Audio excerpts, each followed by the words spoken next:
অন্তর্বর্তী সরকারের নানা কাজ নিয়ে আমরা সমালোচনা করি এবং করব, তারপরও ইউনূস সরকারকে আমরা ব্যর্থ হতে দেব না বলে মন্তব্য করেছেন বিএনপির সিনিয়র যুগ্ম মহাসচিব রুহুল কবির রিজভী।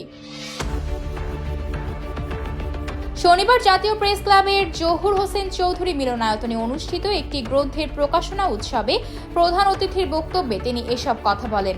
রিজভী বলেন, বাংলাদেশের সার্বভৌমত্বের উপর ভারত সরাসরি হস্তক্ষেপ চালাচ্ছে। তারা শেখ হাসিনাকে আশ্রয় দিয়েছে, এই পর্যন্ত ঠিক ছিল, কিন্তু বাংলাদেশের স্থিতিশীলতা নষ্টে উস্কানি দেওয়ার জন্য এখন তারা তাকে স্বাধীনতা দিচ্ছে। শেখ হাসিনার বক্তব্যে বাংলাদেশে যে প্রতিক্রিয়া হচ্ছে, ভারত আবার সেটির পক্ষে অবস্থান নিচ্ছে। একটি স্বাধীন দেশের উপর আরেকটি স্বাধীন দেশের এমন হস্তক্ষেপ আন্তর্জাতিক আইনের চরম লঙ্ঘন। এ সময় তিনি বলেন, প্রতি বিপ্লব সবসময় উকিঝুঁকি মারছে, তবে সেটা হতে দেওয়া যাবে না। সবাইকে ঐক্যবদ্ধভাবে বিপ্লব ও গণতন্ত্রের প্রত্যাশা বাস্তবায়ন করতে হবে।